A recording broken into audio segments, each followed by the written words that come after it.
오늘 설교 목적을 먼저 말씀드릴게요. 오늘 여러분에게 설교해드릴 목적은 다른 것이 아니라 우는 까닭을 좀 알아야 되겠다라는 거예요. 존재적으로 울 수밖에 없는 우리의 존재됨이 어떠한 것인지 알게 만드는 데 첫 번째 설교 목적이 있어요. 존재가 일깨워지면 울게 되는 거구나. 우는 까닭이 이것 때문에 그렇구나라고.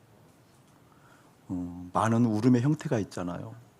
많은 울음의 분류가 있고 일상사에서 우리가 우는 까닭들이 많이 있거든요. 근데 일상에서 우는 까닭을 차지하고 존재 자체가 울 수밖에 없는 이유가 여기 있었구나 라는 것을 깨닫게 만드는데 1차적인 설교 목적이 있습니다. 많은 사람들이 그 존재적 울음을 깨닫지 못하면 우레하들 때 울지 못해요. 울 수밖에 없는 환경, 울 수밖에 없는 상황, 울 수밖에 없는 고통의 여건에 따라서 웁니다. 그런데 존재가 일깨워질 때에만 나오는 울음이 있어요. 할 수가 없어서, 길이 없어서, 방법이 없어서, 어떻게 해볼 수가 없어서 그 존재적 깨달음이 울지 않고는 견딜 수 없게 만드는 존재적 울음이 있어요. 그 울음이 어떤 울음인가라는 것을 1차적으로 보게 만들고요. 그렇게 존재적으로 울 수밖에 없는 존재다라는 것을 깨닫게 되어지면 그때 비로소 아이야 울지 말아라 라고 하는 하늘의 음성, 울지 않아도 돼, 이제는 울 필요가 없어 라고 하는 울지 않아도 될 은혜가 무엇인지 일깨워집니다. 그래서 이제는 울지 않아도 될 그 은혜를 깨닫게 만들고 그 은혜 가운데 휩싸여 있어 하늘의 영광을 보도록 만드는데 설교 목적이 있습니다. 여러분에게 그러한 은혜가 있기를 주의 이름으로 축복합니다. 1절 4절까지 다시 한번 읽고 오늘 환경을 먼저 한번 살펴봅시다. 우리 합독하지요. 내가 봄에 보좌에 앉으신 이의 오른손에 두루마리가 있으니 안팎으로 썼고 7인으로 봉하였더라. 또 봄에 힘있는 천사가 큰 음성으로 외치기를 그가 그 두루마기를 펴며 그 인을 떼기에 합당하냐 하나 하늘 위에나 땅 위에나 땅 아래에 능히 그 두루마기를 펴거나 보거나 할 자가 없더라. 그 두루마기를 펴거나 보거나 하기에 합당한 자가 보이지 아니하기로 내가 크게 울었더니. 하늘 풍경이 나와요. 하늘 보좌에 오른손에 두루마기를 가졌다. 하늘 보좌는 하나님 아버지를 의미하잖아요. 하나님 아버지의 오른손에 두루마기가 들려 있었대요. 하나님의 오른손에 두루마기가 들려 있었다는 것, 그 오른손이라는 것은 우리가 해석할 때 힘, 권능, 이루심, 이김 이런 것을 의미하거든요. 그러니까 하나님의 오른손이 성경에 등장하면 반드시 어떤 싸움의 국면, 전쟁의 국면이 등장하게 되어지고 그 전쟁의 국면 가운데 반드시 이긴다라는 의미를 가지고 있어요. 하나님의 오른손의 권능, 그러면 승리라는 의미의 승리. 주님께서 이겼다, 승리했다라고 말씀하시면서 그 오른손에 두루마기가 있었다라는 거예요. 근데 그 두루마기가 7인을 쳐서 봉인했다, 그 말을 봉인했다. 그러니까 하나님의 오른손에 두루마기가 들려 있었고 그 두루마기는 7인을 쳐서 봉인되어 있었고 그것을 보고 힘있는 천사가 외쳤다라는 거잖아요. 무엇을 외쳤는 거니? 땅 위나 땅 아래, 아니, 하늘 위나 하늘 아래 땅이나 천지에서 그 인을 뗄 사람이 없어서 누가 하나님의 이 두루마기, 봉에 있는 이 두루마기를 뗄 수 있을까라고 한탄하면서 큰 소리를 외쳤다라는 거잖아요. 근데 그때 그것을 요한이 듣고 그렇게 인을 뗄 수가 없어서 크게 슬피 울었다, 그 내용이에요. 슬피 울었다. 이게 어떤 내용인가라는 것을 1차적으로 파악을 해야 돼요. 여러분, 하나님의 오른손에 두루마기가 있었다라는 것은 그 두루마기는 뭘까요? 책이잖아요. 두루마기니까 책. 하나님의 오른손에 책이 있었다, 이 말은 무슨 말이에요? 쉽게 이야기하면 책이라는 것은 생각의 반영이잖아요. 목사님 신간이 곧 나와요. 신간이 나오면 그 신간, 목사님이 저자가 목사님으로 되어 있다고 한다면 그 책 속에는 목사님의 생각이 담겨 있죠. 뜻이 담겨 있고 사상이 담겨 있고 평소에 목사님이 무엇인가 주장하는 바가 그 책에 담겨져 있거든요. 하나님의 오른손에 두루마기가 있다 이 말은 그걸 책을 의미하는 건데 그 책은 무엇을 의미하는 거니? 하나님의 생각이다 그 뜻이에요. 생각은 왜 필요할까요?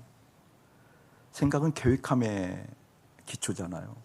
계획은 반드시 이루어져요. 여러분 하나님의 생각은 반드시 이루어지는 걸 믿으십니까? 근데 그 하나님의 생각이 봉인되어져 있다 그 말이에요. 그 하나님의 생각이 봉인되지 않고 하나님의 생각이 나타나야 되는데 그 하나님의 생각이라는 것은 하나님의 의지가 담긴 하나님의 뜻인데 그 뜻이 나타나야 됨에도 불구하고 봉인되어 있는 것을 보고 천사가, 힘 있는 천사가 너무 안타까워한다라는 거죠. 온 세상을 향해서 말한다라는 거예요. 누가 하나님의 그 뜻을 펼칠고 누가 그 하나님의 뜻을 나타내 보낼고 라고 했을 때 사도 요한이 성령의 감동으로 눈이 열려서 영의식이 열려서 하늘을 볼 때 아무도 하나님의 오른손에 있는 그 뜻을 하나님의 계획을 알 자가 또 펼칠 자가 없어서 크게 울었다 그 내용이잖아요. 크게 울었다. 여러분이 왜 울었을까? 하나님 뜻이 펼칠 수 없으니까. 좀 더 깊이 들어가자고요. 우리 인간이 생각할 때 보통 이제 사회과학자들이 뇌과학자들이 얘기할 때 인간의 생각이 반영률을 살펴보면 99.9%는 소멸된다면서요. 우리가 하루에 생각하는 생각의 양이 있을 거 아니에요. 총량. 그 생각의 총량 중에서 99.9%는 그냥 있는데요. 소멸된대요. 꺼낼 수조차도 없이 생각으로 소멸된대요. 그럼 0.1% 중에서도 90%는 왜곡된대요. 그리고 그 10% 중에서도 온전하게 나타나게 삶 속으로 반영되어진 생각은 그 0.01%도 채 안 된다라는 거죠. 그 생각 가지고 이렇게 잘난 체라고 사니 참 목사도 가련해요, 그렇죠? 목사도 가련해요. 여러분 한 가지 기억할 것은 왜 하나님께서는 당신의 생각을 봉인해서 두루마기로 두셨을까? 그게 상징하는 말은 뭘까? 하나님께서 당신이 가지고 있는 생각과 계획과 뜻들을 언어, 다시 말하면 입술을 통해서 선포할 때는 창조가 됩니다. 아멘. 하나님께서 가지고 계신 그 생각, 의지가 입술을 통해서 반영되면, 입술을 통해서 나오게 되어지면 그것이 곧 창조가 되어져요. 아멘. 창조가 되어진 그 창조 세상에서 창조된 세상에서 이루어질 일들을 오늘 뭐 했다라는 거예요? 책으로 엮었다 그 뜻이잖아요. 입술로 나오면 창조가 되어지는데 창조되어진 그 세상 안에서 당신의 뜻이 이렇게 이루어져 그 이루어질 일들을 어떻게 책으로 지금 표현하고 있다 그 말이에요. 저는 여러분들이 영의식이 열리면 열릴수록 거기에 관심을 가질 수밖에 없어요. 하나님께서 계획하신 것이 있구나. 하나님께서 생각하시는 그 생각이 있구나. 그 하나님의 뜻이 있구나 라는 것이 실제 일깨워지고 믿겨지기 시작한다고 한다면 내가 주목할 것은 그 하나님 아버지를 주목할 것입니다. 아멘. 울고 있어요. 울고 있어. 여러분은 어떤 일에 우는지 모르겠어요. 여러분 주로 어떤 일에 우세요? 우리는 울 일 많다고 그러잖아요. 오늘 요한 사도가 울 일이라는 것은 하나님 아버지의 뜻이 보이지 않아서 울었고 우리는 뭐해요? 돈이 없어서 울잖아요. 여러 가지 힘들고 곤고하고 어려워서 울고요. 삶에서 이러한 저러한 일들이 좌절되고 이루어지지 않아서 울잖아요. 그런데 오늘 사도 요한은 무엇 때문에 울었다고 얘기하는 거니? 하나님 아버지 마음 가운데 당신의 뜻이 당신께서 만드신 이 세상 속에서 이루어져야 되는데 그 이루어지지 않고 땅에 떨어지는 것 보고 견딜 수 없었다라는 거예요. 여러분 땅에 떨어진다라는 것은 이 세상의 일이라는 것은 내 일도 포함되잖아요. 나의 일도. 여기는 아침 목사 일도 그 안에 있는 거잖아요. 근데 그것을 알 길이 없다라는 거예요. 알 수가 없다라는 거예요. 내가 그 하나님의 마음을 보고 싶다고 해도 하나님의 마음을 알고 싶다고 해도 하나님께 순종하고 싶다고 얘기해도 순종될 수 없는 게 우리 존재잖아요. 순종이 안 되잖아요, 여러분. 우리 이 정도 믿음 되어지면 하나님 말씀을 안 듣고 싶은 사람이 어디 있겠어요? 기도 안 하고 싶은 사람이 어디 있냐고요? 하나님 말씀을 따라가고 싶지 않은 사람이 어디 있냐고요? 그런데 어제 우리 선교사님 오셔서 말씀을 증거하실 때 출애굽의 기적을 보아도 되지 않는 게 우리의 존재적 죄인의 모습이라고 얘기하잖아요. 틀림없는 사실이거든요. 그 출애굽의 대역사를 봤음에도 불구하고 우리가 가나안 땅에 들어갈 때 주저주저 하는 모습? 아니, 하나님의 마음에 반해서 오히려 애굽으로 돌아가겠다고 반역의 마음을 품는 게 우리의 존재잖아요. 되는 게 아니거든요. 되는 게 아니거든요. 이럴 때 사랑하는 여러분들의 심령 가운데 어떻게 그 하나님 마음 가운데, 하나님 손길 가운데 있는 하나님의 그 계획을 볼 수 있는가라는 것을 보게 만드는데 오늘 설교 목적이 있어요. 이 은혜가 여러분에게 가득하기를 주의 이름으로 축복합니다. 지난주가 여러분 주일날 설교할 때 우리 7살 먹은 형제들을 만나는 거에 대해서 얘기했었죠. 7세면 미취학 아동이에요. 그렇죠? 아주 초등학교 들어가기 전 아이들인데 7세 형제들이 목사님을 방문했어요. 심각한 얼굴로 왔다고 그랬잖아요. 와서 한 형제가 목사님에게 얘기하는 거예요. 목사님, 저 이름 바꿔주세요. 그래서 나는 그렇게 해서 뜻밖의 좀 장난을 치려고 그러는데 이 녀석 얼굴이 심각했다고 했잖아요. 심각했다고. 그러니까 이제 심각한 얼굴을 내가 감지하니까 함부로 얘기할 수 없어서 조근조근 얘기하는데 알고 보니까 우리 교회에 성경 이름을 가진 선교사님도 계시고 또 형아들이 있어요. 형아들이. 성들이 있어요. 성들이. 형들이 있어서 그 형들이 요한의 이름도 있고 사무엘도 있고 그러니까 이게 너무 좋았던 모양이에요. 그러니까 나도 성경의 인물의 이름을 갖고 그렇게 살고 싶어요. 그런 의미잖아요. 근데 그것을 이제 함부로 대답해 주기 좀 어려워서 목사님이 얘기했어요. 목사님 생각은 해보겠는데 그냥 집에 가서 아빠랑 엄마랑 꼭 상의해 보아라. 그러니까 이 녀석이 그게 못마땅했던 것 같아요. 그때 이제 7살 먹은 형제들이 저를 방문했기 때문에 다른 또 7살 먹은 형제들이 있잖아요. 그 중에 한 형제가 목사님 저도요 성을 바꿔주세요. 근데 저는 그 말이 안 떠나가더라고요. 성을 가려야 진짜 바뀌는 거지. 이름만 바뀌어야 존재가 바뀌는 건 아니고 성이 갈려야 존재가 바뀌는 거지. 근데 그다음 이제 며칠이 흘러서 월요일 날 이름을 바꾸던 형제가 제 방에 올라왔어요. 올라와서 제가 물었죠. 그게 생각이 나서 하도 귀엽기도 하고 이뻐서 그 형제 이름을 부르면서 형제 오늘 요즘 학교 다니기 어떠셔? 물어봤더니 너무 재밌다고 그러는 거예요. 깜짝 놀랐죠. 재밌어 할 스타일이기도 하지만 한편은 아닐 수도 있거든요. 그녀 스타일은 잘 알으니까. 요즘 학교 생활 어떠셔? 그랬더니 너무 재밌다라는 거예요. 뭐가 재밌어? 그러니까 하나님을 생각하는데 너무 재밌다라는 거예요. 그러니까 뭐 또 그렇게 감동까지. 하나님을 생각하는 너무 재밌다. 하나님을 어떻게 생각하는데? 그랬더니 암송하고 하나님 말씀 듣고 기도하고 그리고 선생님들한테 배운대요. 뜻밖의 그런 얘기를 하더라고요. 그래서 조금 저도 진지해져서 좀 장난하려고 했던 건데 진지해져서 다시 물었죠. 그러면 그 이름 부르면서 형제 그럼 학교 생활하면서 뭐가 가장 힘드니? 라고 물어보니까 바로 대답하는 거예요. 성경 암송하는 거요. 조금 전에 한 얘기하고 성경 암송하는 거요 라고 얘기하면서 성경 암송하고 성경 암송한 거 써야 된대요. 숙제가 매일 있대. 매일 그 숙제를 쓰는데 그러면서 이렇게 얘기했어요. 저 날마다 울어요.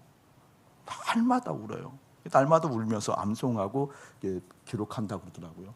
모순되지만 그럼에도 불구하고 어떻게 하나님이 재밌다고 표현하는 이 녀석이 새로운 마음으로 목사의 마음까지 다가오더라고요. 그래서 이제 고민이 됐어요. 이 녀석 상의해보라고 보냈는데 상의를 할 것 같더라고요. 그리고 이제 그 다음 또 주 월요일 날이 됐어요. 월요일 날 이제 밥을 먹고 나오는데 갑자기 이 녀석이 오더니 그 폼이 제가 이제 말하면 누군지 알 거예요. 손을 뒤집어 놓고 이런 표정으로 제 여기다가 딱 기대더니 생각해봤어요.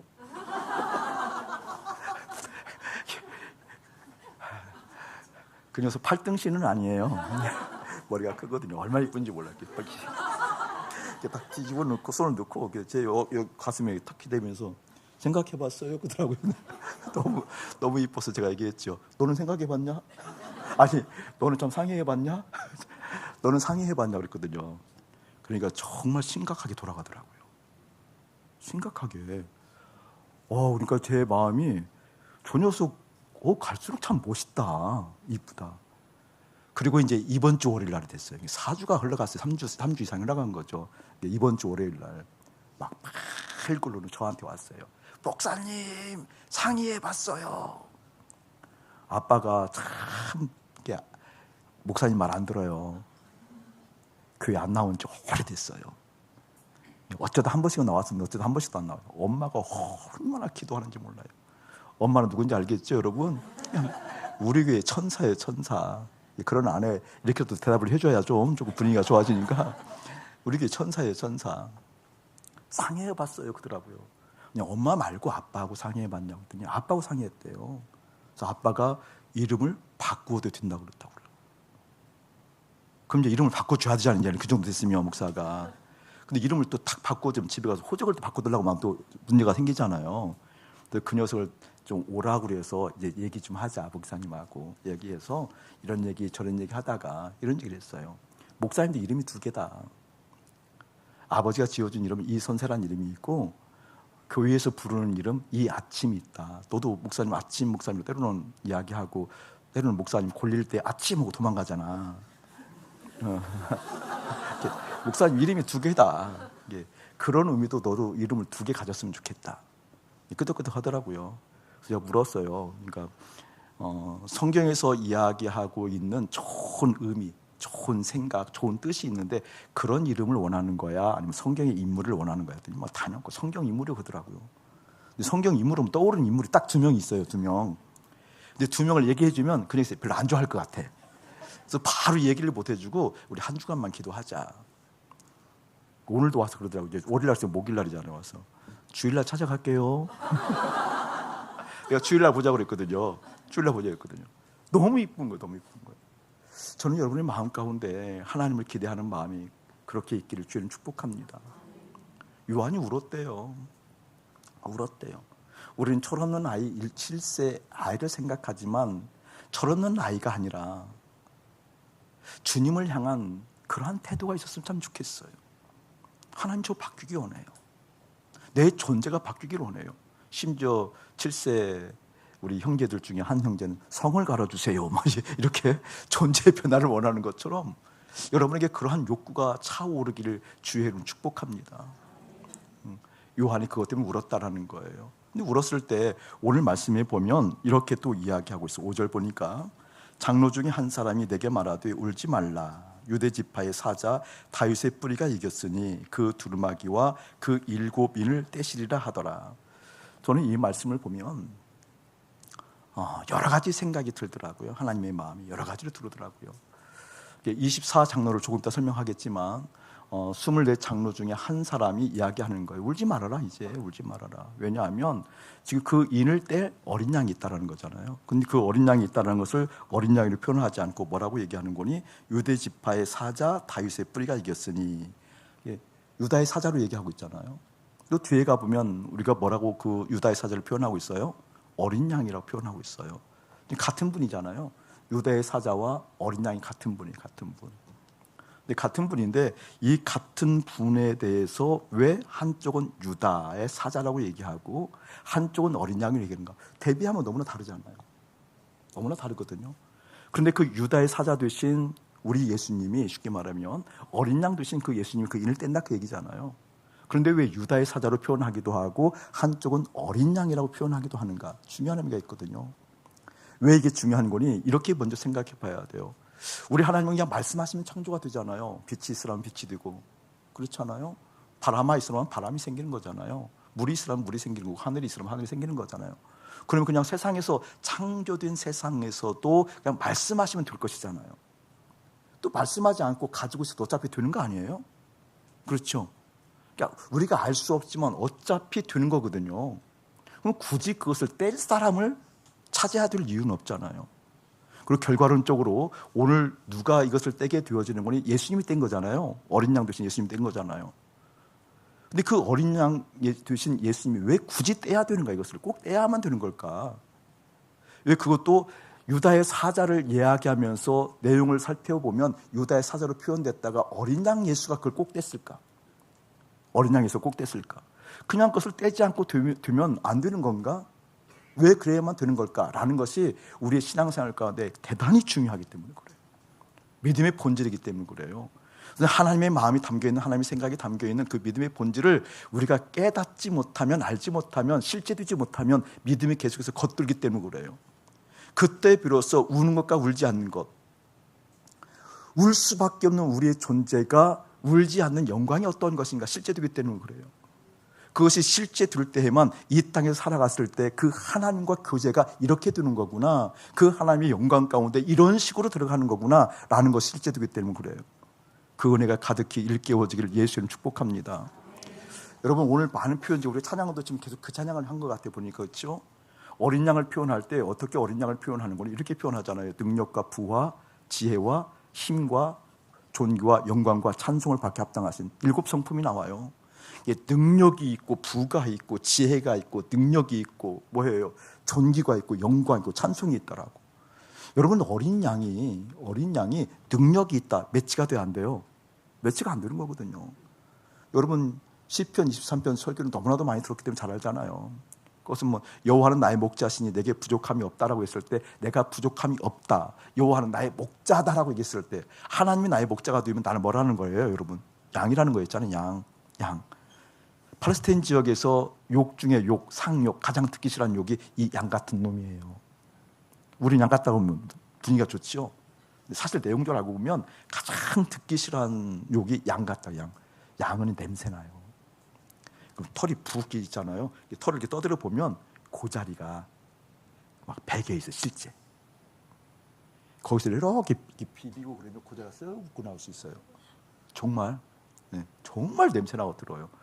어제 성미사님도 말씀 여러분에게 해드렸지만 근시라고 그랬잖아요. 시력이 좋은 양들이 5m 정도 본대요. 보통은 3m 정도밖에 양이 못 봐요. 양이 기분이 좋다고 마실 나가서도 되돌아오지 못한다니까요. 그래서 양은 분별하지 못한다 이렇게 얘기를 하는 거잖아요. 이게 분별하지도 못하고 냄새나고 지독하게 냄새나고. 양은 보호 본능이 없어요. 싸울 때 뭐 양은 이렇게 뿔이 있는 양이 아니잖아요. 원래 양 뿔이 없잖아요. 염소는 뿔이 있지만 뿔이 있는 것도 아니고 이빨이 날카로운 것도 아니고 카멜레온처럼 몸을 변신시키는 것도 아니고 달리기를 잘하는 것도 아니고 발톱이 날카로워서 막 하는 것도 아니고 뭐 다 없으면 여러분처럼 말빨도 쎄야 되는데 말빨도 안 쎄고 그렇잖아요. 이게 아무런 보호장치가 없는 게 양이거든요. 정말 연약하거든요. 목자가 없으면 살 수 없는 게 양이거든요. 근데 그 어린 양을 얘기할 때 12절 한번 읽어보고 하죠. 12절 먼저 한번 읽어볼게요. 시작. 큰 음성으로 이르되 죽임을 당하신 어린 양은 능력과 부와 지혜와 힘과 존귀와 영광과 찬송을 받으시기 합당하도다. 여기서 7가지 성품을 단 하나라도 합당한 부분이 없다는 그 말이에요. 그 어린 양이 무슨 부가 있어요? 그 어린 양이 무엇을 가지고 있냐라는 거예요. 아무것도 가진 게 없죠. 그 어린 양이 무슨 지혜가 있냐고. 분별 없는 것, 대표적인 것이 양인데 양 중에서도 어린 양인데 어린 양이 지혜가 없는 거죠. 무슨 그 어린 양이 존귀와 영광과 찬송을 받기에 합당하겠냐고요. 전혀 그렇지 않지요. 그런데 합당하다고 얘기하고 있다는 거예요. 여러분, 이 부분이 예수님이 무엇인가 봉해져 있는 그 인을, 하나님의 생각, 하나님의 뜻이 담겨있는 그 성경의 두루마기를 뗐다라는 그 의미가 여기에 보면 우리가 뗐다는 의미와 같다는 의미를 쓰여지려고 하는 거거든요. 또 예수님께서 아버지 하나님의 뜻을 알 수 있도록 그 인을 뗐다고 얘기했을 때는 그 의미가 무엇인가? 여러분, 이것은 다른 각도로 이야기하면 하나님께서 굳이 당신께서 하셔도 되는데 이 일을 남겨놨다는 것은 그 일을 통해서 하나님과 우리의 관계성, 교제성, 그 교제가 무엇인지 일깨워주고 그 교제를 통해서 기쁨을 나누려고 하는 것들이거든요. 근데 그것을 요한이 하지 못하니까 하나님의 뜻이 분명히 담겨져 있고 하나님의 생각이 담겨 있는데 그걸 뗄 사람이 없고 내가 하고 싶어도 하지 못하는데 어린 양이 했는데, 어린 양이 했던 그 이유들은 다른 것이 아니라 그것을 통해서 하나님과 교제권이 형성되어지고 그 교제를 통해서 기쁨이 온다 그 말이잖아요. 하늘의 기쁨이 우리가 생각하는 이런 정도가 아니라, 그렇잖아요. 근데 어린 양이 그것을 어떻게 할 수 있냐라는 거예요. 그리고 성경은 그것을 유다의 사자라고 표현하고 있다는 것이 뭐냐라는 거예요. 중요한 대목이거든요. 빌립보서 한번 넘어가 봅시다. 빌립보서 한번 펴보시기 바랍니다. 2장. 왜 어린 양이라고 얘기했는지, 어린 양에 대한 찬송을 많이 하는데 어린 양 할 때마다 여러분이 그게 떠올라야 돼요. 자, 1절부터 읽는데 그냥 읽었다고 치고요. 여러분들은 5절, 6절, 7절, 8절까지 우리 교독할게요. 제가 한 절, 여러분이 한 절.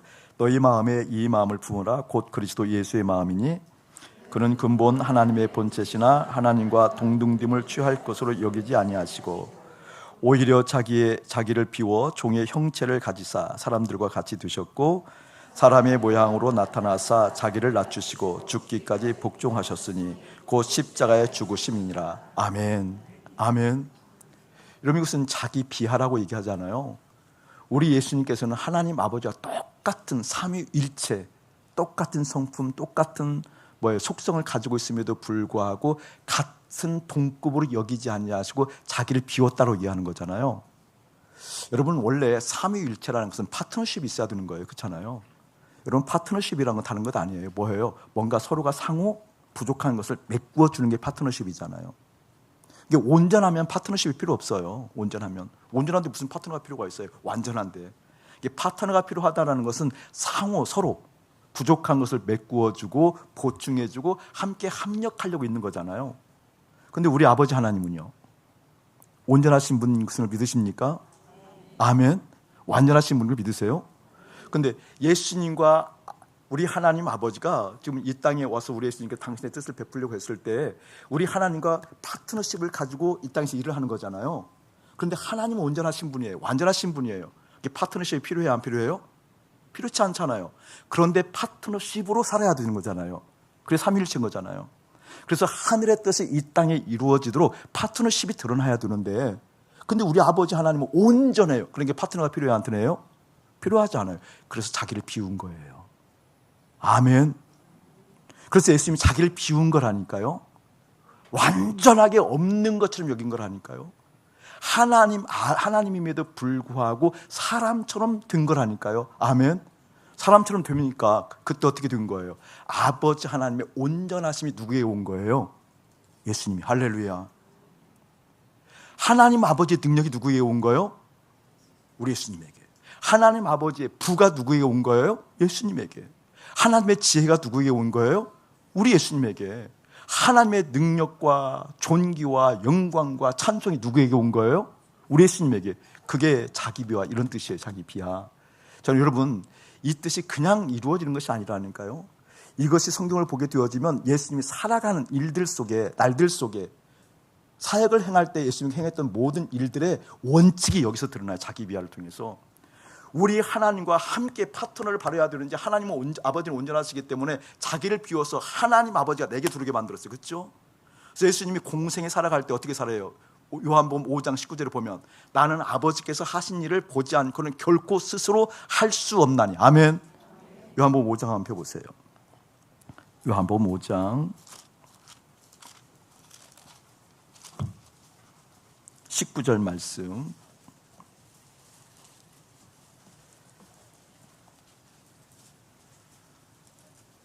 합독하지요. 시작. 그러므로 예수께서 그들에게 이르시되 내가 진실로 진실로 너희에게 이르노니 아들이 아버지께서 하시는 일을 보지 않고는 아무것도 스스로 할 수 없나니 아버지께서 행하시는 그것을 아들도 그와 같이 행하시느니라. 아멘. 예수님 스스로 하실 수 있는 분이잖아요. 스스로 하실 수 있는 분임에도 불구하고 아버지께서 하신 일을 보지 않고 스스로 하지 않는다고 얘기하고 있어요. 30절도 한번 보세요. 30절 시작. 내가 아무것도 스스로 할 수 없노라. 듣는 대로 심판하노니 나는 나의 뜻대로 하려 하지 않고 나를 보내신 이의 뜻대로 하려 함으로 내 심판은 의로우니라. 아멘. 우리 예수님 얼마든지 심판하실 수 있는 분이잖아요. 예수님 우리를 얼마든지 판단하시고 심판하실 수 있는 분이잖아요. 그런데 그 심판마저도 아버지께서 심판하시는 것을 보고 그대로 한다는 거잖아요. 뭐예요? 자기 비하. 자기를 비웠다라는 거예요. 비웠을 때 비로소 우리 예수님에게 능력과 부와 지혜와 힘과 존귀와 능력과 찬송 받으시기에 합당하시다 그 말이잖아요. 그렇게 하나님 아버지의 뜻이 그대로 심겨 있었기 때문에 하나님의 오른손에 들려져 있었던 두루마기 책, 말씀하셔서 창조된 이 세상에서 이루어진 일들에 대해서 그 책을 취해서 펼칠 수 있었다는 거잖아요. 할렐루야. 여러분, 이렇게 아버지 하나님께 가서 그 손에 있는 두루마기를 펴서 본다라는 것이 어떤 뜻이에요? 그게 주님과 함께 교제를 한다는 거잖아요. 여러분, 교제는 그냥 이루어지는 거 아니에요. 교제는 인격적 교제라고 하잖아요. 아멘. 하나님께서 우리를 만드셨을 때 가장 마지막에 만드셨어요. 그렇죠? 인간을 가장 마지막에 만드시고 가장 마지막에 만드셨을 때 인간 속에 당신의 속성을 불어넣었어요. 그 코에 생기를 불어넣어서 생명이 되게 했다. 그 코에 생기를 불어넣었다는 것은 하나님의 속성을 불어넣었다는 거예요. 속성을 불어넣었을 때 우리가 살아있는 영이 됐다는 거예요. 아멘. 우리가 살아있는 영이 되었기 때문에 내 속에는 이미 하나님의 속성이 들어와져 있고 내 안에는 어떻게 살아있는 영, 거룩한 영, 성령이 있는 거죠. 성령이 있기 때문에 우리 하나님과 마음이 맞아요. 코드가 맞아요. 맞아서 뭐예요, 여러분? 인격적 교제를 한다는 거잖아요. 여러분, 이 인격은 뭐라고 그랬어요? 우리 영성훈련 할 때 됨됨이라고 그랬잖아요. 됨됨이. 그런데 인격이라는 것이 됨됨인데 이 인격이라는 것은 생각의 능력이잖아요. 생각은 뭐예요? 계획이에요. 계획을 해요. 계획을 왜 해요? 이루려고. 그렇죠? 이게 계획했다라는 것은 결정할 수 있는 결정권이 있다, 그 말이에요. 인격이라는 것은. 그러니까 우리에게 인격을 심어주셨어요. 하나님처럼. 하나님은 하나님의 그 인격 스스로, 하나님의 됨됨이는 스스로 된 자잖아요. 근데 우리 속 가운데 당신의 인격을 불어넣어 주셨어요. 그리고 우리 가운데 뭘 주면 생각이라는 걸 주셨잖아요. 생각이라는 것은 무엇인가 반드시 계획할 수 있는 능력이 있고 그 계획에 대해서 판단할 수 있는 능력이 있고 그 판단에서 결정할 수 있는 능력이 있다고요. 그렇죠? 그러니까 우리 인간에는 어떤 것이 결정할 수 있는 능력이 있기 때문에 결정이라는 것은 어떤 일에 대해서 수용할 수도 있고 거부할 수도 있는 능력이 있다고요. 그렇죠? 하나님께서 우리를 만드시고 만드신 대로 어차피 손에 있는 것 그대로 되지만 두루마기에 있는, 다시 말해 당신의 책, 당신의 뜻, 당신의 마음에 담겨진 일들이 우리가 원하든 그대로 되지만 그대로 되기 때문에 그대로 따라오게 만들면 이건 뭐예요, 여러분? 그건 운명론이에요. 운명론. 이건 운명이 정해진 거잖아요. 그런데 그 운명론에 따라가지 아니하고 우리에게 뭘 주었다고, 여러분?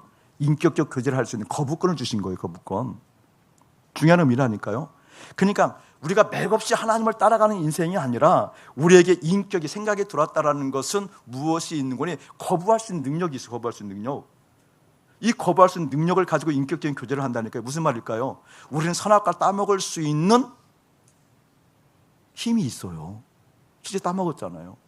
선악과를 따먹을 수 있는 힘이 있음에도 불구하고 선악과를 따먹기를 거부하고 하나님의 마음을 수용하기로 결정하는 그것이 인격적 교제다, 그 말이에요. 아멘. 우리 예수님이 어린 양이 그 책의 인봉을 떼었다라고 어린 양이 되었다는 건 뭐예요? 스스로 판단할 수 있음에도 불구하고 스스로 취할 수 있음에도 불구하고 자기를 비운, 자기 비하, 자기를 비워놓고 하나님 아버지의 능력과 부와 뭐예요, 여러분? 지혜와 힘과 뭐 약간 그렇잖아요.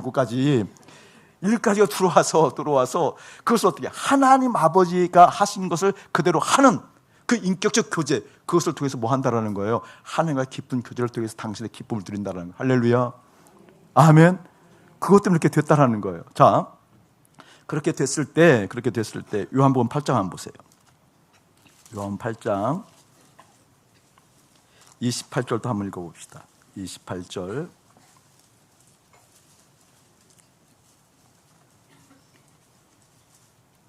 한번 읽어봅시다. 시작.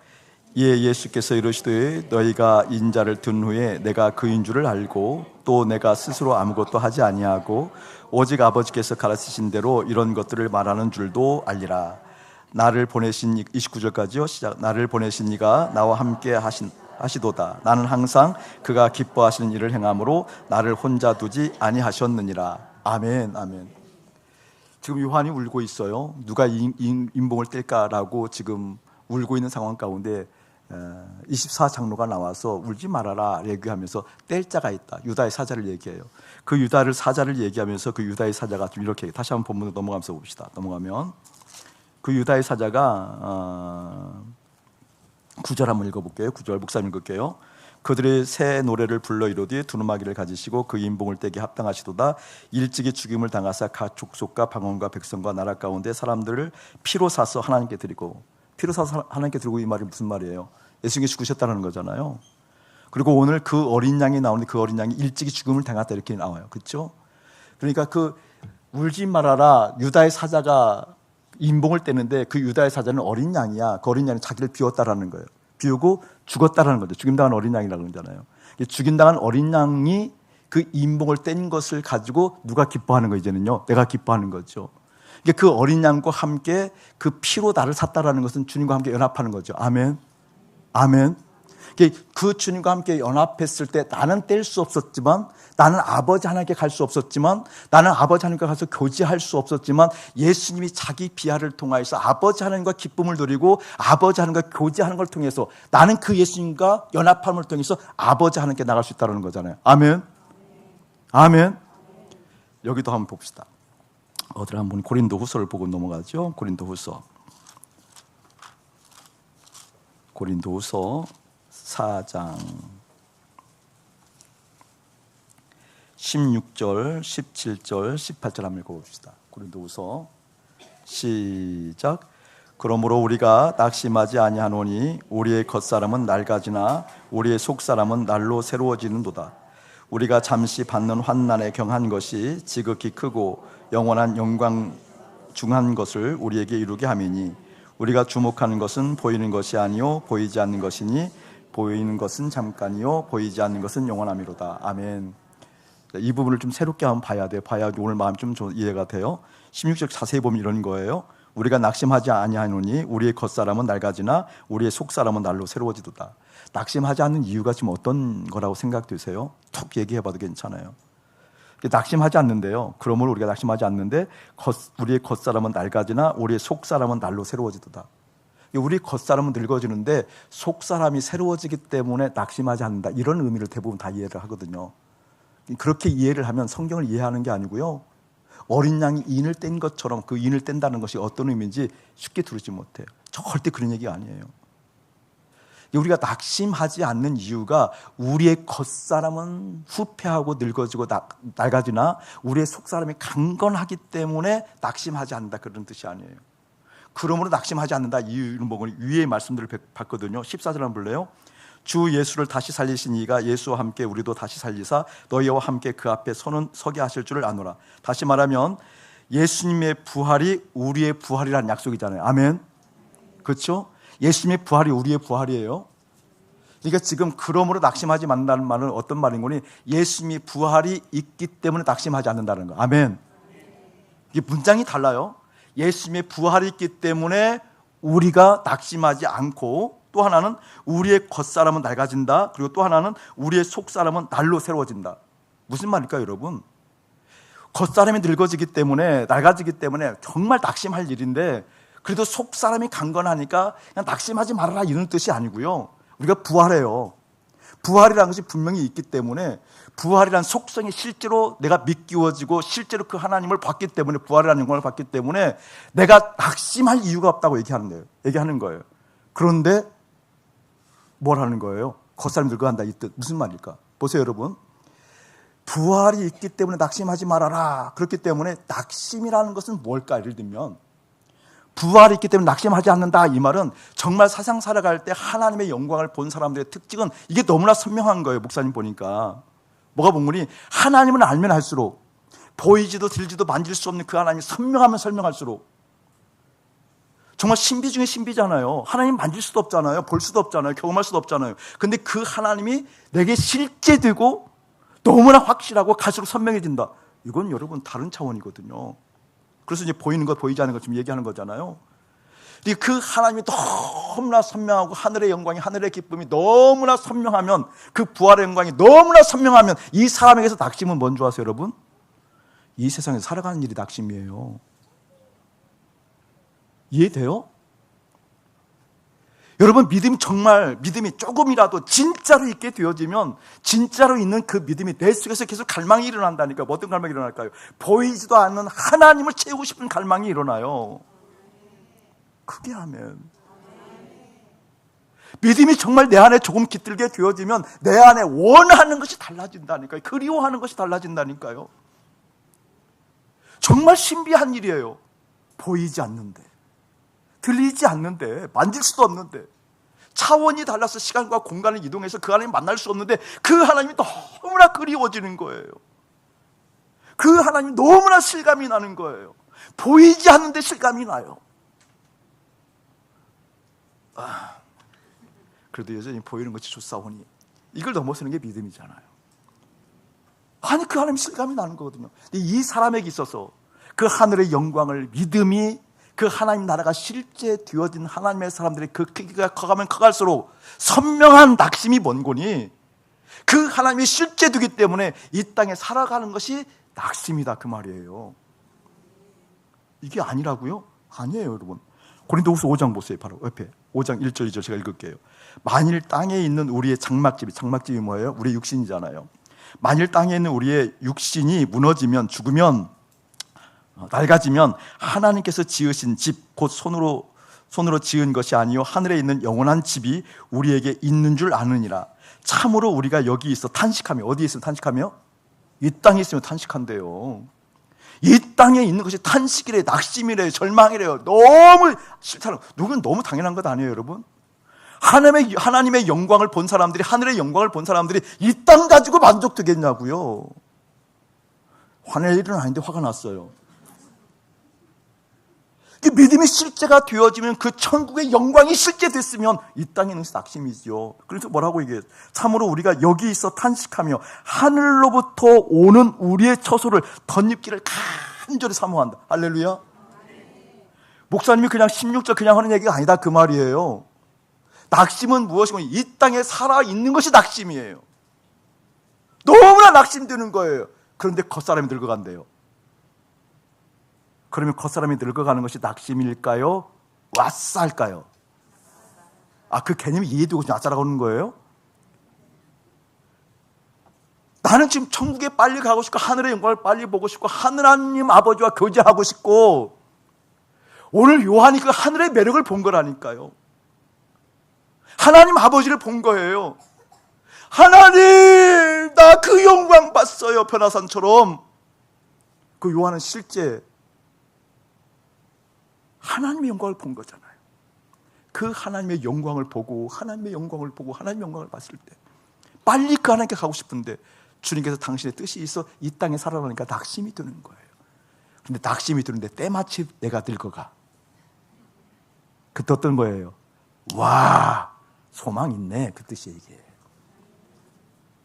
육신이 낡아지는데 속사람이 강건해서 낙심하지 말아라, 그 뜻이 아니고. 이해돼요? 나는 이미 부활의 영광이 있어요. 나는 이미 부활의 영광, 하늘의 만나를 보았고 하늘의 놀라운 것을 보았다니까요. 보아서 그 매력에 푹 빠져서 나는 이 세상에 있으면 안 돼요. 주님, 빨리 주님께 가고 싶어요. 주님 영광 가운데 있고 싶어요. 근데 주님께 다 이 땅에 있으래요. 이게 순종하잖아요. 하는데도 그 낙심하는 가중 가운데 낙심하지 않고 어떻게 되는 거예요? 왔어, 내가 빨리 늙어가는구나. 아멘. 이게 약 앵간치 먹어요. 그러니까 저 오늘 약 7개 먹고 왔거든요. 정직히 얘기하면 9개 먹고 왔어요. 한꺼번에 7개 먹고, 그 먹으면 링거 맞는 것 같은 효과라고 그래서 7개 먹고 비타민도 하나 먹고 그리고 잘 소화되라고 소화제도 하나 먹고 해서 9개 먹고 왔거든요. 먹으면서 웃었어요. 앵간치 먹어라. 오늘 말씀을 잘 주는 거 하려고 먹고 왔어요. 그런 뜻이에요. 여러분 놀랍죠? 놀랍죠? 그렇게 속사람이 강건해진다는 것은 뭘까요? 겉에 늙어가는 것이, 와, 하나님의 영광이구나, 내가 하나님을 빨리 볼 수 있구나 라고 하는 그 생각이 내 안에 깃들면 깃들수록 뭐예요? 내 속에서 갈등하는 국면이나 내 속에서 이 세상을 해석하는 해석의 능력이나 이 세상에서 갈등하는 모든 요소들을 뭐예요? 막 힘들여서 극복하는 그 경향들이 다 사라지고 내 속에는 무엇이 가득하다는 거예요? 하나님이. 아멘. 아멘.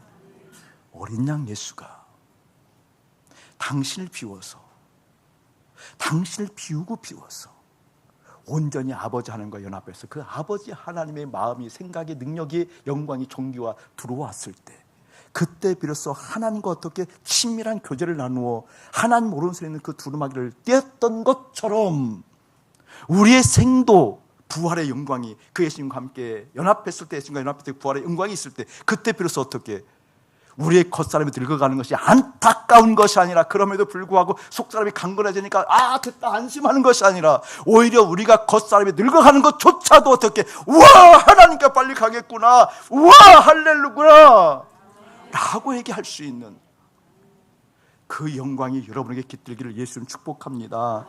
그러면서 16절 그렇게 얘기하는 거예요. 그러므로 우리가 낙심하지 아니하노니 우리의 겉사람은 낡아지나 우리의 속사람은 날로 새로워지는도다. 할렐루야. 그 새로워짐이 17절이에요. 보세요. 우리가 잠시 받는 환난에 경한 것이 좀 우리의 문장으로 좀 어렵잖아요. 근데 전혀 어려운 얘기, 이런 얘기예요. 우리가 잠시 받는 환난, 고통, 아픔이 뭐예요? 그것이 경한 것, 가벼워지는 것이 크다 그 말이에요. 이해되세요? 이 땅에서 살아갈 때 이러한 저러한 일들이 고통스럽고 아프고 힘들고 어렵고 곤고해서 죽을 것 같다고 느꼈는데 부활의 소망이 실제 생기고 돌아오고 보니까, 부활이 실제 내 삶 가운데 영광 있게 되고 보니까, 하나님이 계신 데를 실제 두고 보니까 주님 예수님과 함께 연합하여 하늘의 영광을 보게 되어지니까 하나님 오른손에 있는 두루마기가 펼쳐지는 소원하는 인생, 하나님이 그리운 인생이 되는 거니까 그동안 그토록 나를 짓눌렀던 세상의 고통, 아픔마저도 가벼워졌다 그 뜻이에요. 그게 새로움이에요. 여러분이 새로운 피조물 되었다는 건 다른 건데, 이 자리가 콧물 나오는 자리구나. 원래 이게 내 자리인데 전임자가 좋아야 돼요.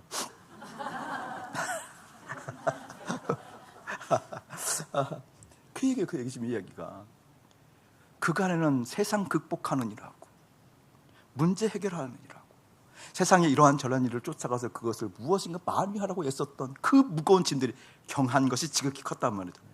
가벼워진 것이 컸다 그 말이에요. 그러면서 그 뒤에 뭐라고 얘기하고 있는 거예요?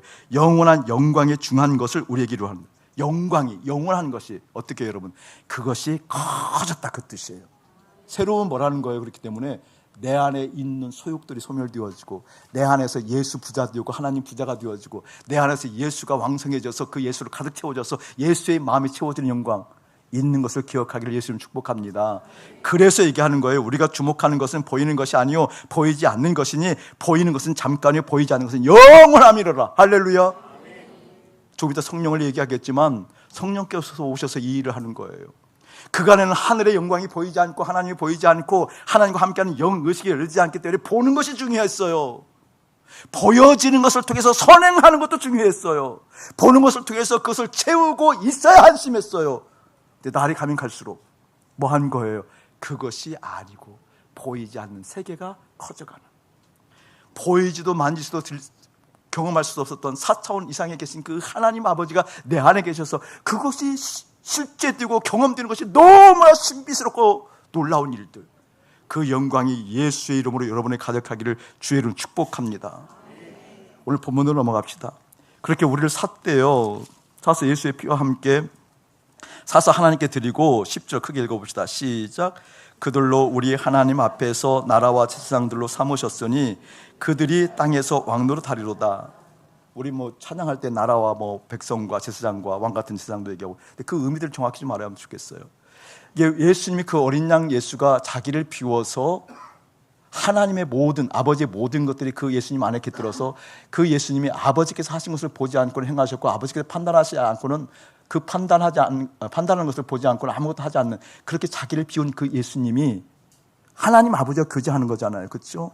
근데 그 예수님과 함께 있는, 그 예수님이 우리 함께 있는 우리를 어떻게 핏값을 주고 아버지 하나님께 우리를 드렸더니 우리가 뭐가 됐다라는 거예요? 나라, 제사장, 왕노릇 한다라는 거예요. 우리가 나라가 되었대. 나라가. 이 나라라는 얘기는 목사님 종종 얘기하잖아요.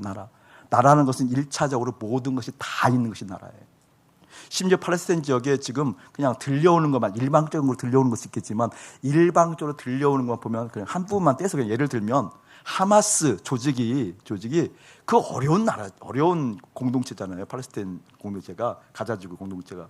그 하마스 하면 이제 걔를 뭐라고 해요? 뭐라고 표현해야 돼요? 그 무장단체. 그들이 집권하는 그 공동체 보면 하마스 그 리더십들은, 그 지도부들은 모든 걸 다 가지고 있잖아요. 보니까 전 세계도 가지고 있고 없는 게 없잖아요. 근데 그런 공동체도 나라라고 되어지면 나라는 다 있다니까요. IT 가장 약한 나라, 가장 없는 나라, 사단한테 봉헌한 나라가 IT예요. 알죠, 여러분? 사단한테 실제 봉헌한 나라가 IT라니까요. 왜냐면 IT는 프랑스형이었잖아요. 이게 지독하게도 프랑스 사람들이 핍박을 했어요. 그것이 할 때요. 식민지 할 때. 나중에 독립할 때 프랑스인들이 믿는 것이 뭐냐? 기독교. 예수라고 그러니까. 그러면 그 반대가 뭐냐? 사탄. 그래서 사탄한테 나라를 봉헌한 나라가 그 나라라니까요. 실제 역사적 배경이 그래요. 가장 약한 나라예요. 가장 가난한 나라예요. 근데 거기에 기득권층들이 다 있어요. 다. 없는 게 없다니까요. 나라는 원래 다 있어요. 정치, 경제, 문화, 사회, 권력, 부, 모든 사람들의 지혜 총망라되어 있는 거예요. 나라라는 것은 일단 다 있다는 다. 그러니까 하나님 나라가 임했다는 것은 하나님이 가지고 있는 모든 것이 다 있다 그 말이에요. 아멘. 그 다 있는 것을 어떻게 누군가 그것을 다스리고 통솔하고 관할하고 그것을 운용해야 하잖아요. 그러니까 하나님의 나라가 임했다 이 말은 무슨 말이에요? 하나님의 통치가 임했는데 통치가 왜 있어야 되죠? 모든 것이 다 있기 때문에 그래요. 그러니까 하나님 나라가 임했다. 내가 여기 있는 내가 어린 양이 나를 사서 핏값을 주고 나를 사서 나와 연합하여 하나님께 드렸더니 나에게는 무엇이 왔는 거예요? 하나님 나라가 왔대요. 나라가. 내가 뭐가 됐다라는 거예요? 하나님 나라가 됐다라는 거예요. 나라. 아멘. 나라. 초라한 나라. 말도 안 되잖아요. 말도 안 돼. 다 왔다는 거거든요. 다 왔다는 의미가 어떤 의미인지 하나님의 다스림 통치가 있기 때문에 다 온 거예요. 아멘. 어린 양 예수가 완벽한 유다의 사자가 될 수 있었던 것은 자기를 비우고 어린 양 예수가 돼서 뭐 했다라는 거예요? 하나님의 모든 것이 다 왔다 그 말이에요. 어린 양 그 예수는 무엇을 의미해요? 하나님의 통치를 받았다. 하나님의 다스림을 받았다. 할렐루야. 그러니까 하나님 나라가 왔다는 건 뭐예요? 하나님의 통치가 나에게 임했다 그 말이에요. 예수의 핏값을 주고 산 예수님과 연합한 하나님의 사람들에게는 무엇이 있다? 하나님의 다스림이 있다 그 말이에요. 아침마다 가장 먼저 기도하라는 거, 그의 나라와 그 의를 구하라는 것은 무슨 말이에요? 하나님 그런 의미에서 하나님의 다스림과 통치가 나에게 있기를 원합니다. 아멘. 하나님 나라가 임했대요. 그 어린 양으로 말미암아 하나님의 나라, 하나님의 통치가 나에게 임하는 거예요. 여기는 아침 목자가 걸어갈 때마다 하나님의 통치가 임하는, 하나님과 교제가 있는, 하나님의 뜻을 알 수가 없었는데 봉인되어 있었는데 누가 그 봉인 것을 뗄고 했는데 어린 양이 떼서 어린 양과 함께 연합하고 보니까 하나님의 오른손에 있는 하나님의 뜻이, 하나님의 마음이 보인다 이 말이에요. 그 보이는 것을 쫓아가는, 그 다스림을 받는, 그 영광스러운 하나님 보시 참 좋다 교회든 우리가 될 줄 믿습니다. 되어야 됩니다. 소원해야 됩니다. 하나님 나라가 되었다. 제사장이 되었대. 제사장은 중보자를 의미해요. 중보자. 그렇잖아요. 뭐에 대한 중보예요? 하나님과 인간 사이의 중보자잖아요. 그러니까 제사장이 상대하는 것은 하나님과 인간 아니요.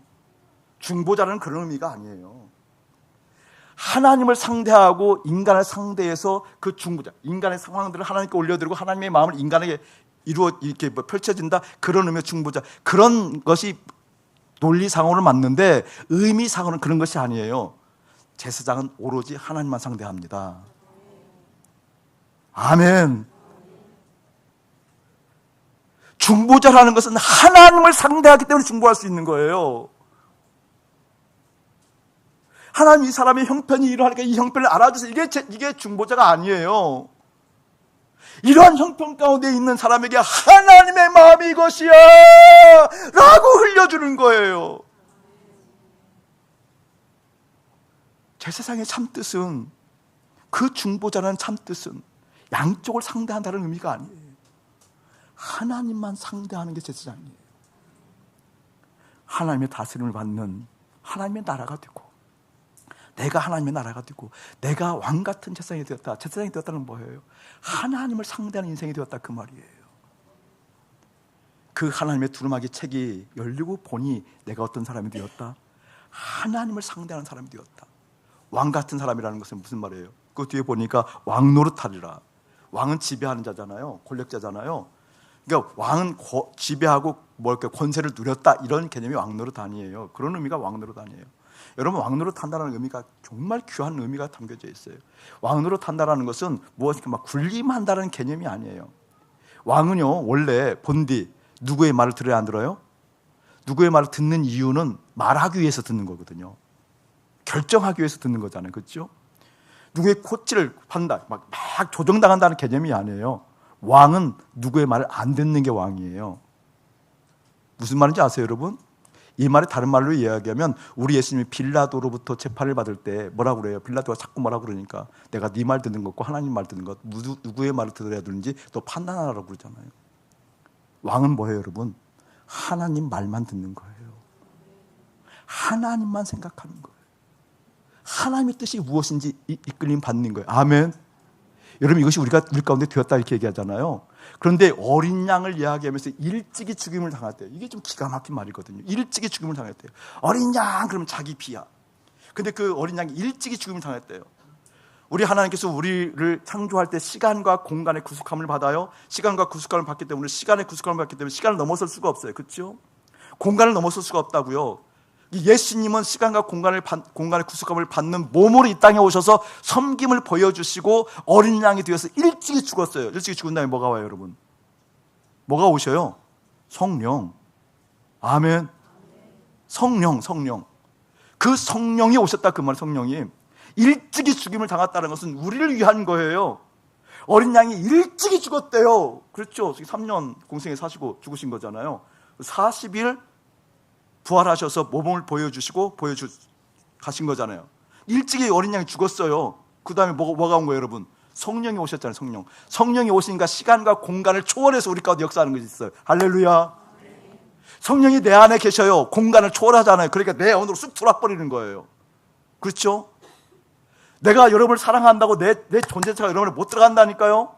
근데 성령이 오시니까 성령께서 내주하시는 그 마음과 마음은 어떻게 해요, 여러분? 그냥 공간을 초월해서 들어가 버리잖아요. 할렐루야. 그 어린 양이 일찍 죽음 당했다 그 말이에요. 성령께서 오시게 되어져서 어린 양이 일찍 죽임을 당해서 성령께서 내 안에 오시게 되어지니까 성령께서 내 안에 계셨을 때 역사하는 게 뭐냐고요? 하나님 아버지가 실제되게 하는 거예요. 시간과 공간을 초월해서 보이지도 만질 수도 경험할 수 없는 그 하나님이 실제되게 만드는 것. 날이 가면 갈수록 예전에는 세상에 보였던 모든 가치가, 보였던 모든 물건들이, 정치, 경제, 문화, 사회, 모든 그런 양상들이 내 마음에 들어왔는데 일찍이 죽임당한 어린 양을 통하여서 성령께서 내 안에 오게 두고 보니까 무엇이? 보이지 않는 하나님의 뜻이, 보이지 않는 하나님의 나라가, 보이지 않는 하나님의 통치가 실제 되어졌더라 그 말이에요. 할렐루야. 그래서 지금 요한이 뭐예요, 여러분? 영의식이 열려서 하늘을 보고 얘기하는 거잖아요. 세세 무궁토로 찬양할지어다. 존귀와 영광과 찬양을 받으신 하나님 아버지를 찬양할지어다. 이 어린 양이 뭐예요? 하나님의 오른손에 있는 그 책을 떼었다라고 얘기하는 거잖아요. 이 의미를 좀 더 알기 위해서 4장으로 넘어가 볼게요. 4장을 저는 오늘 3시간은 설교하지 않겠습니다. 성사님이 그저 그 교제할 때 2시간 한 40분 설교를 했다고 그러니까 그런 줄은 다시 짓지 않겠다고 하시더니 그 다음 2시간대를 돌파하시더라고요. 3시간을 하시는데 3시간을 하지 않겠습니다. 4장으로 넘어가 보겠어 좀 수상합니다. 읽지는 않고 빠른 속도로 나갈 테니까 4장을 좀 이해를 해보면 더 선명해져요. 보세요. 이 일 후에 내가 보니 하늘에 열린 문이 있는데 내가 들은 바 처음에 내게 말하던 나팔 소리 같이 그 음성이 이르되 이리로 올라오라. 이후에 마땅히 일어날 일들을 내가 내게 보이리라 하시더라. 4장 전에는 이 3장을 통하여서 7교회가 나와요. 7교회가 이 일을 보이신 이유라고 그랬어요. 7교회. 여러분 7교회라는 것은 소화하시지만 7교회를 우리 가운데 나타내 보여주시고 그 다음에 환상들이 보이는 거잖아요.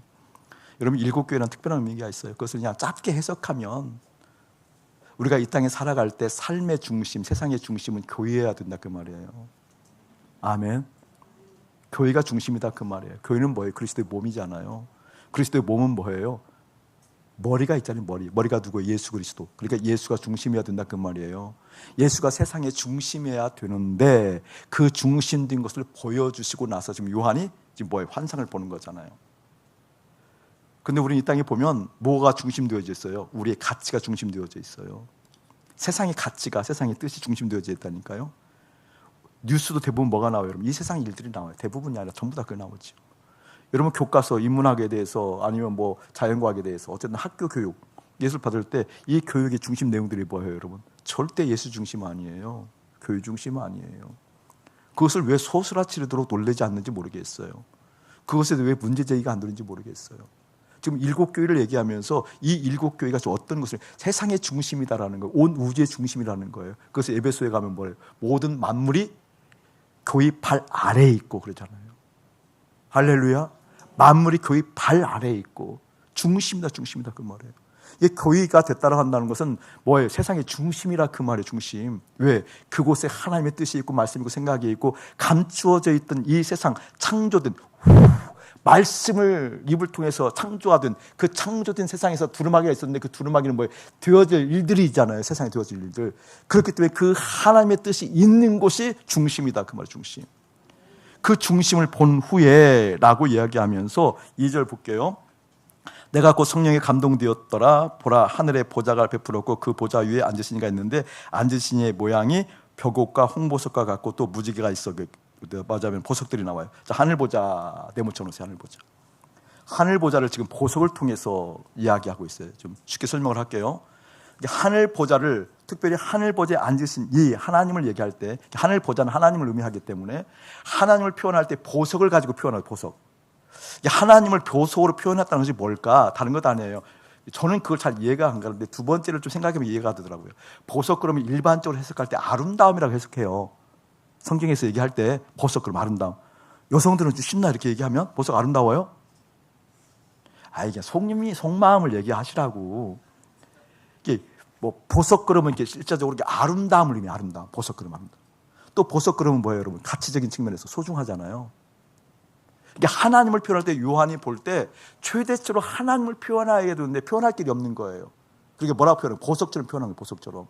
보석의 이미지.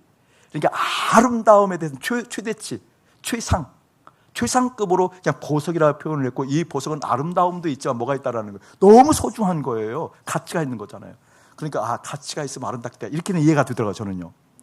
보석이 아름다워서 가치 있다는 건 이해가 잘 안 되는데 보석이 가치가 있다라고 가치 매김이 됐기 때문에 아름답다 이렇게 볼 수 있겠다는 이해는 되더라고요. 어쨌든 보석에 대한 제가 이해는 이렇게 아름답다는 못 느끼겠더라고요. 뭐 녹보석, 홍보석, 그게 뭐 어때서 뭐 이렇게 주는데 차라리 뭐 아이스크림 하나 낫지 뭐 가치가 안 따진다 한다면 돈의 가치가 없다 한다면 뭐 이걸 뭘 끼고 다니냐 그렇잖아요. 그렇잖아요. 근데 어쨌든 당시에도 보석에 대해서는 그런 이미지가 있었던 모양이에요. 그렇게 좀 얘기를 하는 거죠. 이게 아름답고 소중하다라는 거. 이게 하나님을 보면 아름다움의 최상급, 소중함의 최상급. 이걸 뭐라고요? 목사님 표현하는 언어로 얘기하면 매력에 빠졌다 그 말이에요. 하나님의 매력을 얘기하고 있는 거예요. 그러니까 지금 하나님의 매력을 얘기하고 있다는 것은 뭔거니 하늘 보좌를 보면 그 매력에 안 빠질 사람이 없어요. 그 아름다움에 매료되지 않을 사람이 없다니까요. 그 아름다움이 너무 소중해. 최고 소중해. 나중에 나와요. 최고로 소중하다는 의미가 최고로 소중해요. 그러니까 하나님을 보면 볼수록 그 매력에 홀라당 안 빠질 사람이 없다니까요. 요한이 그 하늘의 영광을 보았어요. 하나님의 매력에 빠졌어요. 하나님의 매력에 빠져서 막 죽겠는 거예요. 그런데 그 하나님께 가까이 갈 수가 없는 거예요. 그 하나님의 인을 뗄 사람이 없는 거예요. 알 수가 없는 거예요. 그래서 막 통곡하는 거예요.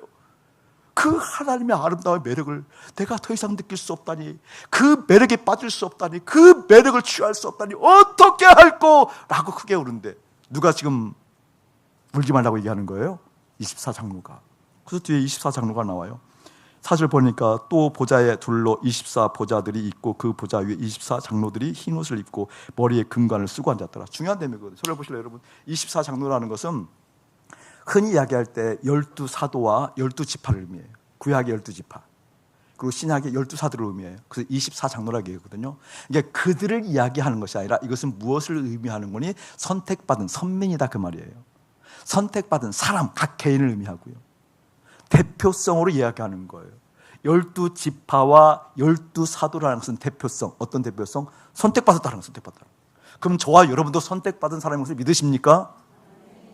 믿을 만한 근거는 있다고 치고요. 저는 있어요. 여러분 믿을 만한 근거는 있다고 치고 제가 묻는 거예요. 믿으십니까? 근거는 개별적으로 묻기로 하고. 이게 지금 나 선택받은 건 선택받은 24장로예요. 근데 24장로를 뭐라고 표현하고 있냐? 아까도 24장로 중에 하나가 큰 소리로 외쳐 뗄 자가 있다, 유다의 사자다 라고 얘기하잖아요. 어떤 사람이 이렇게 말할 수 있는 거예요? 선택받은 사람이. 누구에게? 그 기쁜 소식을 알려야 될 누군가에게. 아멘. 누군가에게.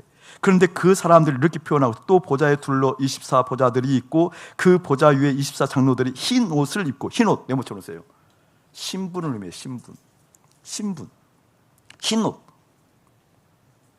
그냥 뭐 결혼할 때 그런 어떤 의미의 어떤 신분을 의미하기도 하지만 신옷은 다른 의미가 아니에요. 하나님만 상대한다라는 신분이에요. 아멘.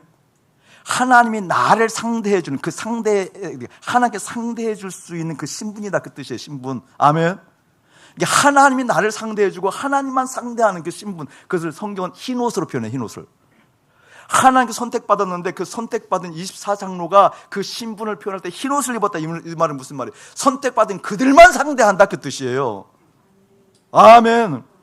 하나님께서 왜 그들만 상대하는, 그들은 어린 양 예수로 말미암아 함께 연합되고 그 피로 사서 연합되어 있는 그들을 보고 그들을 상대하시는 하나님 아버지. 할렐루야.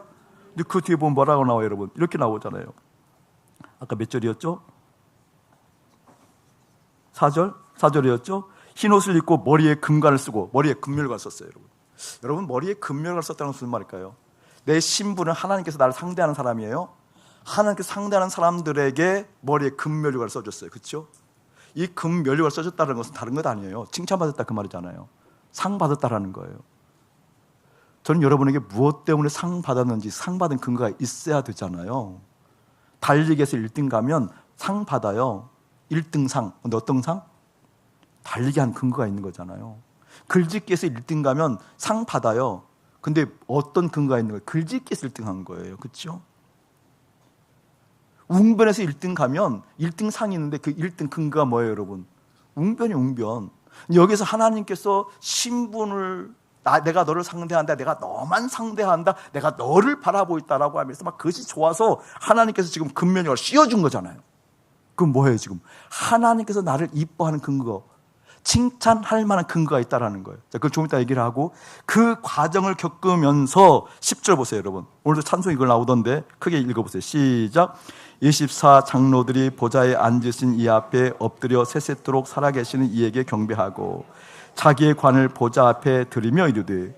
아니, 상을 받았는데 지금 뭐 하는 거예요? 멸관을 어떻게 빼서 누구에게 들고 있는 거예요? 하나님께 들고 있는 거예요. 여러분, 이건 놀라운 거예요. 왜 드리죠? 받은 상을 왜 하나님께 도로 드리는 거죠? 오늘 찬양도 그렇게 했잖아요. 내 면류관을 그것을 주 앞에 다 드린대요. 왜 드리냐고. 왜? 드릴 게 없고 그것만 있으니까? 하나님께 나를 칭찬해 주니라고 주신 상이잖아요. 그 상을 되돌려줬다는 거잖아요. 되돌려줬다는 거잖아요. 왜 주냐고요? 여러분, 이게 놀라운 거예요. 요한이 그걸 본 거예요, 지금 하늘에서. 요한이 뭘 받는 거니? 지금 막 하나님을 갈망하는 요한이 있어요. 주님께 가고 싶어서 견딜 수 없는 요한이 있어요. 하나님, 내가 봐야 됩니다. 하나님 영광 가운데 있어요. 그런데 안 돼요, 하나님. 어떡합니까, 하나님? 막 이걸 보고 하나님께서 탁 선물을 준 것 같아. 근데 일견, 그러니까 뭐가 있는 거예요, 지금? 나의 어떠한 것이 있는 거잖아요. 그렇죠? 근데 하늘에 가서 보게 되니까 내가 이 면류관을 받을 만한 근거가 하나도 없다는 거예요. 그래서 그것을 반납한 거예요. 그 근거를 성경을 통해서 보려고 하는 오늘 주제가. 막 그렇게 하나님을 바라보고 하나님을 기뻐하고 찬송하고 영광 올리고 막 춤을 추면서 기뻐하면서 주님 고대하고 그립다고 이야기하는 막 아침 목사가 이 그리워하는 것을 보시고 하나님께서 나에게 금명관을 탁 씌워줘서 나 주님을 더 그리워하려고 뿌듯해했는데 하늘에 가서 보게 되어지니까 아무것도 내가 주님께 드릴 수 있는 근거가 없었다는 거예요. 내 공로가 이만큼도 없었다는 거예요. 그래서 그 금면류관을 다시 벗어서 하나님께 드리는 거라니까요. 그 의미를 설명하려고 그래요. 여기를 보시기 바랍니다. 5절 크게 읽어보세요. 시작. 보좌로부터 번개와 음성과 우레소리가 나고 보좌 앞에 켠 등불 7이 있으니 이는 하나님의 7영이라. 아멘. 보좌로부터 대문 들었어요. 보좌로부터 지금 뭐가 나와요, 여러분? 우레소리가 나와요. 우레소리. 보좌로부터 우레소리. 보좌로부터 나오는 거예요. 여러분, 우레소리를 목사님이 예전에 설교를 몇 번 해드렸어요, 여러분에게. 하늘 보좌로부터 우레소리, 천둥 번개 어장창 치면서 막 우르캉캉 치면서 막 이 우레소리, 천둥이 친다는 의미가 뭘까? 중요한 거예요, 여러분. 여러분, 지금 여기서 이렇게 설교를 하고 있는데 여기서 갑자기 막 천둥이 빠밤 치면, 이게 목소리가 연습했는데 안 되네. 하여간 막 천둥 번개가 크게 나면 그것만 들려요? 다른 것도 들려요? 다른 생각도 나요? 아니면 거기에 머물러요? 그 말이에요. 보좌로부터 나오는 말씀만 들렸다 그 말이에요. 이 뜻이 하나님의 말씀만 들렸다 그 말이에요. 요한이 지금 금면류관을 반납하는 이유가 무엇이는 거니? 내가 조금이라도 무엇이 있다고 생각했는데 하늘에 올라가 보니까 이게 본 거예요. 이것을 본 거예요. 지금 하나님께서 당신의 생각만, 당신의 마음만 들려주시도록 만들었구나. 이것을 내가 써야 될 아무런 공로가 없었구나. 주님 감사합니다. 주님 사랑합니다. 주님 아무도 없습니다. 이것은 내가 받을 자격이 없습니다. 주님 것입니다라고 그 군면류관을 드린다니까요. 이게 보였던 요한이니까 얼마나 그 심령이 뜨거워졌겠어요. 얼마나 그 하나님을 사랑하는 그 마음이 컸겠어요. 그게 보이니 하나님의 소리만, 하나님의 말씀만, 하나님의 뜻만 들리도록, 보좌로부터 우레소리와 같이 그 말씀만 들리도록 하나님께서 성령을 통해서 계속 말씀하고 계셨구나.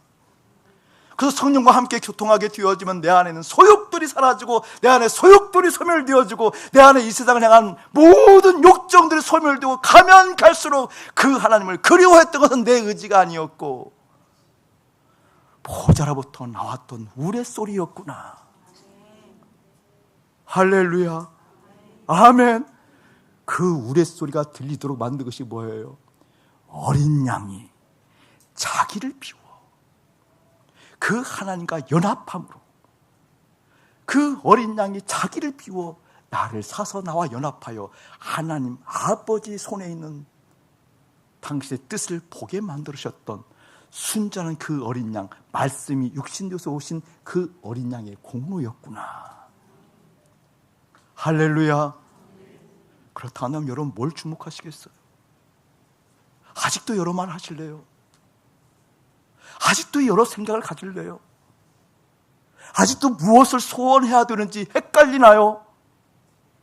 저는 사랑하는 교회가 그렇게 하나님 앞에 서 있어 그 하늘을 보좌로부터 우르스가 나서 당신의 말씀만 들려주는 하나님의 사람이 되고 싶습니다라고 하는 열정이, 그 마음이 간절하게 일어나는 그러한 교회 공동체 되어질 예수님 축복합니다.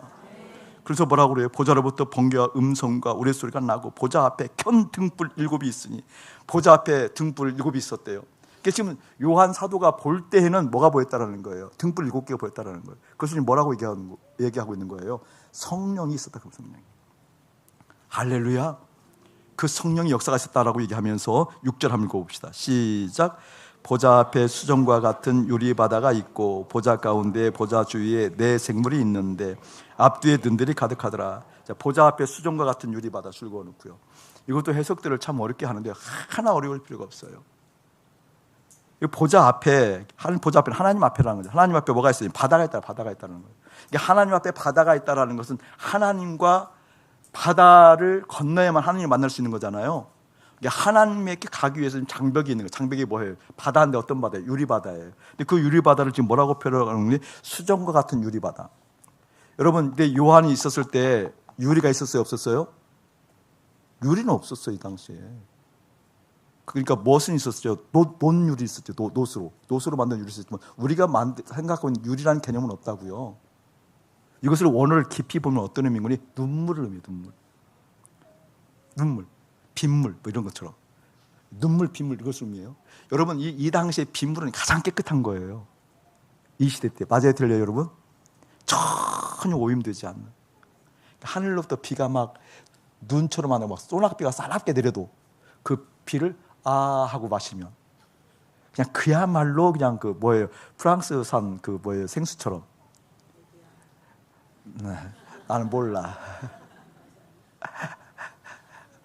그보다 더 달콤한 것이 당시 빗물이라니까요. 여기서 말하는 9절에서 이야기하는 9절이 어디에 몇 절이에요? 6절. 보좌 앞에 수정과 같은 유리바다라는 것은 밝은 거예요. 밝은. 수정처럼 맑은 바다예요. 하늘 보자 아버지께 가야 되는데 너무나 맑아요. 아버지께 가려면 이 맑은 곳을 통과해야 돼요.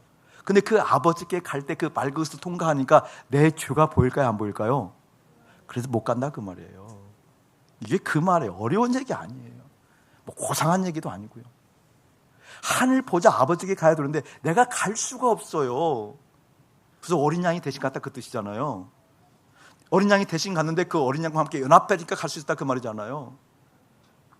너무나 맑은 곳에 가야 되는 그 맑은 곳에 가면 그 맑은 곳을 통해서 갈 때 뭐가 보이는, 죽은 것 같은 내 죄가 보이는 거예요. 갈 수가 없는 거예요. 죽은 것 같은 내 죄가 보여서 갈 수가 없을 때 그때 보게 되니까 갈 수 있는 이유가 내 생물이 있었다 그 말이에요. 내 생물. 내 생물도 막 어렵게 얘기하는데 하나 어려운 얘기 안 해. 내 생물도. 내 생물을 이렇게 얘기하잖아요. 뭐뭐 얘기해요 여러분? 사자, 송아지, 사람, 독수리 이렇게 얘기해요. 이걸 어거스틴이 얘기할 때는 사복음을 얘기해요. 근데 어거스틴이 얘기한 것도 굉장한 뭐래요? 통찰인 것 같아요. 사복음, 말씀이라는 거예요. 사복음서를 이야기할 때 사자복음, 송아지복음, 그 다음에 뭐예요? 사람복음, 독수리복음 이렇게 얘기를 하거든요. 말씀. 근데 이게 이제 그 말이 맞는 게 어떤 말인 거냐? 앞에 표현할 때 이렇게 표현하고 있어요. 내 생물, 네 가지 생물. 생물이 있는데 앞뒤가 눈들이 가득하더라. 들어볼래요 여러분? 생물, 살아있는 거잖아요. 살아있는 거. 여러분 모든 피조물은 살아있는 겁니까? 죽은 겁니까? 죽은 거죠. 모든 피조물들은 이미 타락해 죽은 거잖아요. 다들 죽은 거잖아요. 그런 의미예요. 그 생물, 굳이 살아있는 물이라고 생자를 붙인 이유가 있다니까요. 다른 건 다 죽었는데 살아있는 거래. 살아있는 거. 여러분 피조물은 유한해요. 영원하지 않아요. 믿습니까? 꼭 그걸 믿어야 돼요? 믿지 않고도 아는 거잖아요. 모든 만물은 유한해요. 살아있는 것이 아니라니까요. 근데 모든 만물이 있는데 굳이 생물이라고 표현해요. 생물. 네 가지를 생물. 이것을 어거스틴은 사복음, 마태, 마가, 누가, 요한이라고 얘기하고 있고, 근데 생물이라고 하는 살아있는 것이라고 얘기한 이유가 뭘까? 이게 모든 것은 다 죽었는데 살아있는 것이 뭘까, 여러분? 그게 말씀이라는 거예요. 아멘. 그게 말씀이라는 거예요, 말씀. 그게 말씀이 있었다, 그 말씀이. 다시 말하면 지금 요한이 볼 때 유리바다처럼, 수정처럼 맑은 곳이 있어. 아버지 보좌에 가서 아버지의 영원한 생명수를 공급받아야 돼. 갈 수가 없어요, 주 때문에. 근데 갈 수 있는 이유가 뭐 때문에 그렇다는 거예요? 말씀이 있었다 그 말이에요. 할렐루야. 말씀이 육신되어 오신 어린 양 예수가 그래서 죽었다 그 말이에요. 그 배경에 5장이 나온다 그 뜻이에요. 할렐루야. 아멘. 갈 수가 없기 때문에 우는 거예요. 여러분 우리는 우는 이유가 다른 곳에 있지만 믿음의 눈이 열린 사람은 우는 이유가 딱 한 가지라니까요. 갈 수가 없어요. 보이는데. 하나님의 영광을 아는데. 그 하나님 아니면 죽는데, 그 하나님 안에 있을 때만 사는데 갈 수가 없는 거예요. 너무나 찬란한 것이 있는데 갈 수가 없는 거에서 우는 거예요. 그때 주님이라고 울었을 때, 나 어떡합니까 울었을 때, 그때 울지 말아라. 말씀 있다. 울지 말아라. 말씀이 육신되어서 오신 예수 있다. 그 예수가 일찍이 어린 양 되어 죽었다. 성령께서 오셔서 내 속에 있는 모든 소욕들을 소멸해 간다. 그 뜻이에요. 여러분 심령 가운데 그 말씀 드신 하나님의 영광이 실제 내 안에 있어. 그 주님과 함께 교제하는 영광이 예수의 이름으로 가득하기를 주님 축복합니다.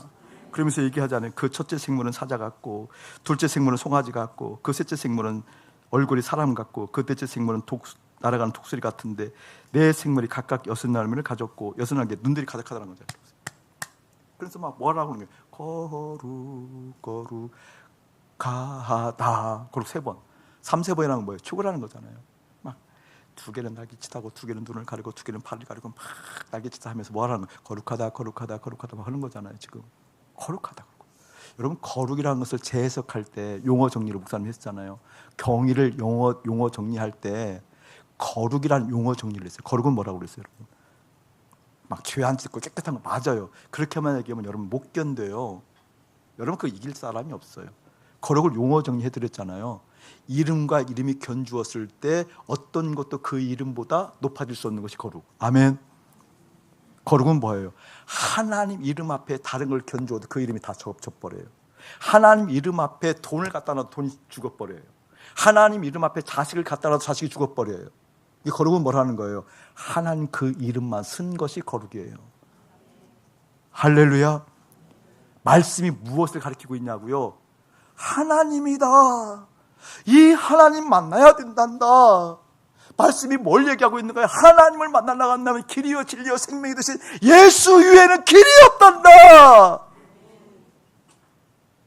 그 말씀이 요한이 죽고 나서 천국에 가보니까, 요한이 죽기 전에 환상을 통해서 천국에 가서 보게 되니까, 요한이 아닌 또 우리의 모든 사람들이, 믿음의 사람들이 영의식에 열려서 천국을 미리 보게 되어지니까 그걸 본 거예요. 내 공로로 하늘나라 가서 하나님의 영광을 본 줄 알았더니 아니구나.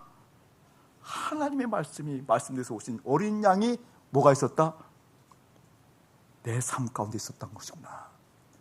그래서 내 삶에 그 어린 양 예수가 연합되어지고 결합되어진 예수와 함께 그 죽음이 없으면 나는 망하는 자리구나. 그래서 어떻게 날마다 십자가 죽는 것을 경험하는 인생이 되어야겠구나 라고 하는 소원이 있지 않겠어요?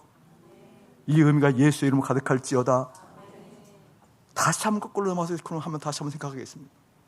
우리 하나님께서 우리 가운데 면류관을 씌워주실 때 우리가 칭찬받을 만한 내용이 있어서 상을 주셨다 그랬잖아요. 칭찬 때문에.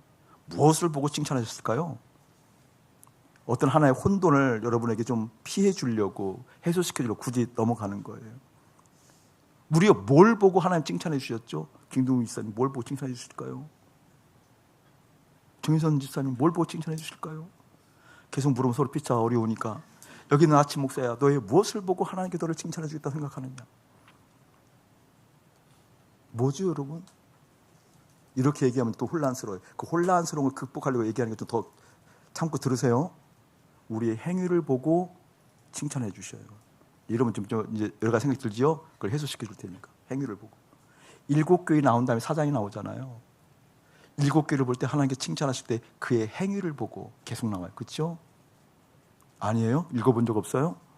그렇게 나와요. 그냥 2장 3장 가장 마지막 교회 라오디게에 보면은요, 15절 보면 내가 내 행위를 아노니라고 얘기하면서 행위를 얘기하거든요. 그 다음에 빌라델피아에 보면 8절도 내 행위를 아노니 이런 식으로 나오거든요. 행위. 그럼 그 행위가 여러분이 생각하고 있는 행함? 그런 의미의 개념을 앞서는 게 있어요. 행위라는 의미가. 내가 무엇인가 했을 때 하는 이것을 보고 하나님 기뻐하신다. 그것을 넘어서는 그 개념이 두르지 아니하면 평생 여러분 믿음 겉돌다 끝납니다. 사도행전 4장을 펴보시기 바랍니다. 사도행전 4장.